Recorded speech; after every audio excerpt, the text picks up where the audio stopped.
Unfiltered by Jade. Jade.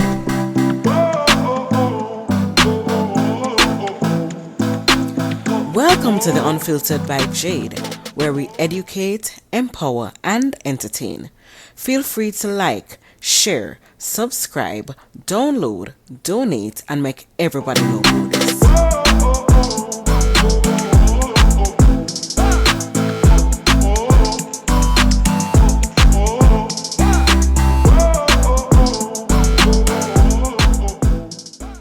Beats by RB Records.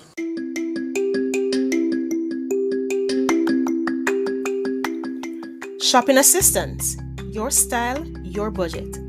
Our services include online and local shopping for individuals and businesses, personal shopping, purchasing of company and office supplies, importing and exporting small packages across Jamaica and worldwide, and helping you find unique gifts and items for all events and occasions.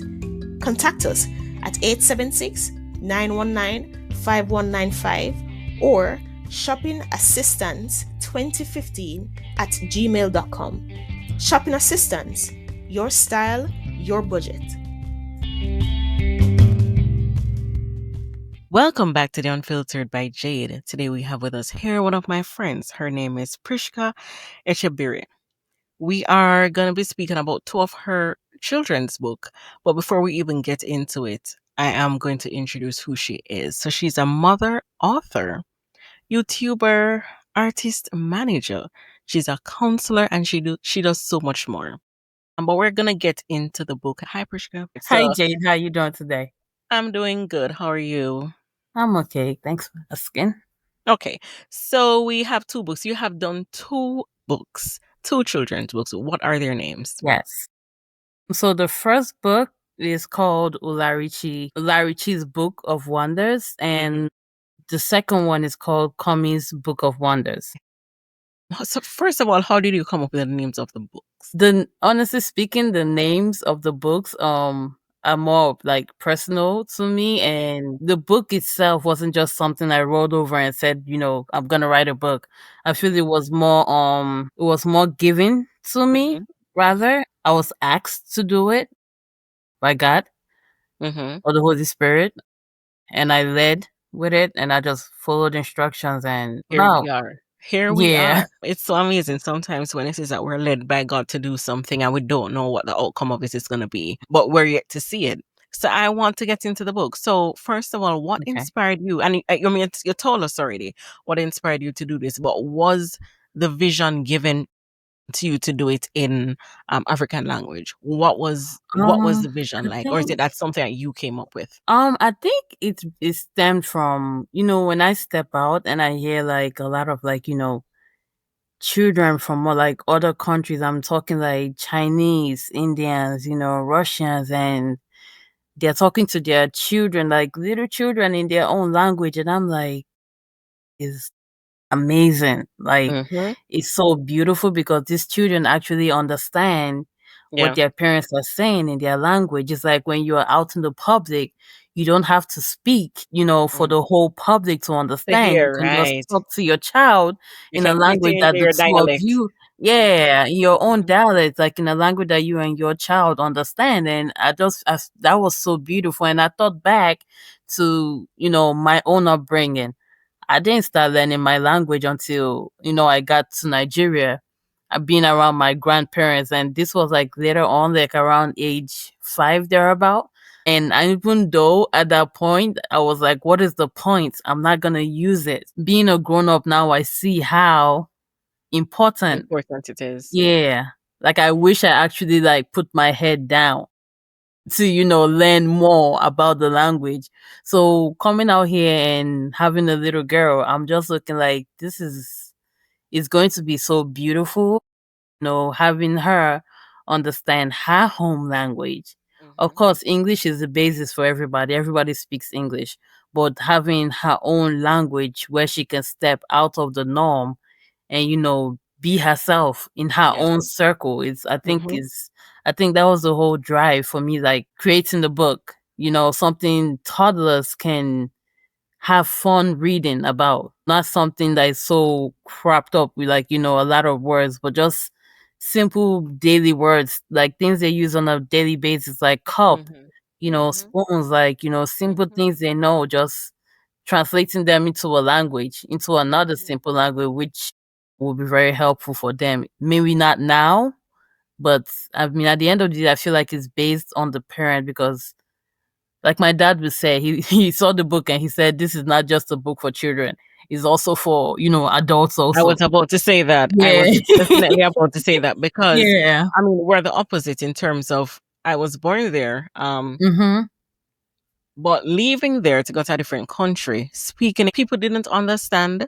So because people didn't understand, for me it was I didn't want to speak it anymore because of that. And when people look at you weird when you're speaking a different language, so for me it Uh was huh. to just stop speaking it. So even now I don't remember anything much in it. Mm. So I see now that I mean my parents were trying to even instill in my sister and I, hey, you Mhm. need to still know how to because they speak it. They spoke Right. it fluently. They still my Mhm. mom still speaks it now. But I Mhm. don't know anything she's saying really on just some small words she might say. So I see how imperative it is now as an adult. And it was also being afraid of how people perceive you. They can't understand you. None of your friends speak that Exactly. language. But I see right now that identity Mhm. matters. Based off, you saying like identity matters. I keep telling myself, like, when people see me and they say, "Hey, what should I call you?" I tell them point blank period, call me by my name, Prisca, Yes. Yes. because you see, French names, you can pronounce that perfectly well. So why are you finding a problem with pronouncing my name, Right. the correct way? Kids need to know that. They need to understand that. And as I said, even right now in Yes. society, I see Yes, that they do. they're teaching kids Spanish. So if they can teach Spanish and English to other kids, why They can can't we? teach other languages. Absolutely. How did you ensure the language in the book remains Absolutely. authentic while still being accessible to children and families who may be learning it for the first time? It was not easy. I'm just gonna say that. It was difficult. Like seriously, it was. I was thinking like, hey, it's just gonna be easy. Hey, what's the cuff? And you just type it in effect. But at the end of the day, I was like, God, what is this? Like nights I was up. And it just took me back to where my dad, because my dad also writes books, and he told me back then, like, hey, I think you should write a book. And I'm like, I'm not doing that. So Mhm. me being up just trying to figure out a children's book, I'm like, is it Mhm. this serious? Mhm. So it was a lot of like, brain racking, like, hey, what can I certain words I can use that are toddler friendly. Like I put my 3-year old in the equation, like, hey, if I tell her to pronounce this, will she be able to pronounce it? Mhm. So it was a lot of testing and a lot of, okay, she can't say this. Let's try another word. Mhm. So it was a lot of deleting and imputing. Like I had to Yeah. just make sure like she was the tester. Like, hey, Mhm. can you say cup for me? Like, in the Igbo language. And she says and I'm like, okay, that's an easy word. That can go Okay. in. Okay. Some words that were long. Like the zebra is called kete kete abila in Yoruba. And it sounds fun on the Mhm. tongue. So, certain words that sounded fun, I left. The ones that were shorter, she was able to pronounce, I also left. Nice. And then the Nice. ones that sounded like a little bit harder, and I'm like, okay, this needs to go. So I think it was hard, but it So got done. when people look at the book, they'll think, okay, it's probably easy because it's your language, but it's not because No. the way you had to kind of put it more simpler for toddlers and Yeah. kids to understand. And then I had to also think from so being like Igbo, it has like we have different dialects, and then we have the general Igbo. And then we have the Yoruba, and we also have like, the central Yoruba that like everybody understands. So having to make sure I don't put my own personal dialect in it, and making sure it was like specifically central where everybody can look at this and say, oh, I know that word. It was not as easy as I assumed it would be when I Mm-hmm. started it. That's interesting. Why do you think, and I mean, we answered part of it already. Why do you believe it's important for children to learn their native language from an early age? And if it is that the children don't understand why they need to learn it, what is the advice that you'd give to them? I think it's important, for every child to learn their language. Especially when you step out there, like I was saying earlier, like not every word is for everybody. Not Mhm. every conversation is for everybody. I Right. feel like as a parent, I want to be able to tell my child when we're in the public, like, be quiet or don't say this about people in, our own dialect without, Hmm. somebody else having to say, ooh, what is she talking about? Right. You know? And I feel, and like what I've noticed so far is when I see other people speak their language to their child or their children, the review from everybody around them is always like, "Oh my gosh, she can understand that!" Like you can see the amazement in their eyes, like, "Oh, I wish my child would understand this." So I feel like it's very important for what we know now as parents to input it into our own children. Like if I knew now what I did, how is that saying? If I know what I didn't know back then, Oh yeah. I Hmm. would have, kept my head down and Yep. actually Hmm. listened to my grandmother. But having my own child now, I'm actually seeing everything she told me. Yep. Like language Hmm. is important. It's It's important. your identity. It's Yep. who you are. It's not something you can roll over and say, "Hey, I don't want it anymore." You can't lose what you already have. Yes. Yes. So I think that's the importance right there, just as a parent. And like I keep saying, I keep hammering on parents because it boils down to the parent. Like the child will not open the book. It's up to the parent to pick up the book and say, "Hey, we're gonna learn A today. Yes. Yes. We're gonna learn what B is today." And yes, B is for book, but what is book in Yoruba? Hmm. Iwe. That's a very simple, you know, something every child will want to, wake up and say, "Hey, where's my Iwe?" With that, it starts Yes. with them learning like those simple things at a young age. Because what I know is whatever you instill into a child now will Yes. not depart from that child. Yes. So So the yeah, I onus is think on parents. The parents has a huge part in playing, yes. in terms of kids and connecting them to their culture. Yes, yes. And if you notice, a lot of adults now are beginning to find, their cultures, where they Yes. come from. You hear some Yes. saying, "Oh, I'm like 30% Nigerian," and they actually want to learn the Yes. language. But Yes. imagine if they had the opportunity that we have. Yes. So Yes. why not give it to the children now? And another funny thing is that when I was in college, right? We had to take languages, but I was so lucky because I already understood the Igbo language and I took it in high school. So it automatically rolled over. So I didn't Yes. have to take another language that I didn't know. Now, Mm. if I had taken a new language, would it be a plus? Definitely, of course. But the goal was learn a language. And since I know my language, it passed for a language. So that's another plus right there. Like they say, no knowledge gained is Right. lost. And you don't know when it is that you'll need to use it. So Exactly. that's important. I Mm-hmm. want to know though, doing a children's book, what are some of the biggest lessons that you learned in terms of publishing? Because not everybody understands what it is to publish a children's book. Patience, yes. Because at a point, I had to just sit back and say, okay, this is not for me. Like this is not my book. This is a child's book. Like I actually had to start all over from the beginning because I'm like, Mhm. okay, maybe I'm moving too fast. Patience was a big thing about it. I literally had to like sit back and look at the big picture, like, okay, what is the message here? What am I trying to pass? Like, what do I want these toddlers to understand? What do I want the parents to understand? What is the Mhm. message I'm passing to the parents to pass to their children? What message will I pass to my child? So I had to, it's something like I really had to, sit back. and just listen, basically. Because Mm-hmm. publishing a child's book was It's not harder than I easy. thought. Okay, it was harder than I thought, but it got done, and I thank God for that. Like I And it really was do thank well God. done. It was It was sleepless night. well done. Okay. Well Thank done. you. Thank you. It took me sleepless nights. I was up cracking my head. I'm talking like 2, 3 a.m. in the morning. I'm like, what is going on? And then it was a whole lot. At a Mm-hmm. point, I was like, are you kidding me? Am I really publishing a book? So it was a process. It really was a process to it.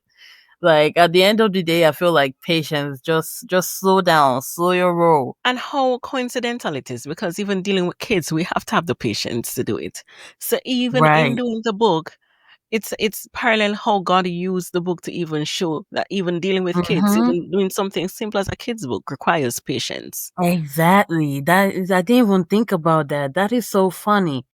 You there's so much patience you need to raise a child. Not to talk of, writing a book, like literally the same patience. I never thought Mhm, about that. That is mhm. so true. That is so true. What advice would you give to someone thinking about publishing a culturally rooted book like yours? I would say don't just do it off the top of your head. You actually want to know it. You want to feel it. You want to understand it because you can't pass on what you don't understand. You know, it's very easy to go online nowadays and just type up something like, "Hey, give me like 500 words." But at the end of the day, you can get those words, but do you really know the essence of those words? Do you know Mm, like what pillar are these words built on? Like, right. it's basically knowing the essence of it. Like you have to know the essence. It's not just about rolling over and saying, "Hey, I'm gonna publish a ebook book." Like I thought to myself, like I'm gonna publish these books and my daughter is gonna use them because I noticed that once you give her a word, she's gonna keep saying that word. Like she's just Yes. gonna keep repeating it. If Yes. you play African songs for her, she's 3, but she sings it from beginning to end. And I'm looking Yes. like, what is going on? Like you Mm-hmm. can sing these African songs, this Mm-hmm. Afrobeat music, okay, then you can learn a language. Mm-hmm. Yeah, so why not? So when I think of creating a culturally, rooted book, I think of, okay, this is just not gonna be right here. It doesn't stop here. Like it It's goes not just a book. on. There's history behind it. There's history behind it. Yes. Yeah. And this is something she will carry on with her. It's not just something she's gonna have now and drop it. Like, hey, I don't want it anymore. No, it's going on with you, you know? Because you have created a legacy now for her. So a legacy Yes. in terms of it's something that she can carry on. You Yes. have built and planted a seed for her. So it's just for her now Mhm. to Mhm. flow to water it to get it where it to be. And it Yes. will help so many other persons. So even publishing a culturally rooted book, it has to come from the root, right? Mhm. There has to be Mhm. something. You can't just getting up, as Priscia said, getting up every day and saying, you know what, I'm gonna do a book, and you get up and you type in something and it gives you something. There's no authenticity to Exactly. it. There's no And people authenticity to it. people can easily pick up something and know when something is authentic or Something is off. it has a Mhm. backbone or not. That was very important to me, and not just words on a sheet of paper, not just mere words. I want the children to read it and understand. Talking about my dad because he's an author too. So I kind of like after I wrote the book, I didn't tell him I was writing it because I knew he was gonna be really excited. But after I did it, I told him about it, and he looked it up too.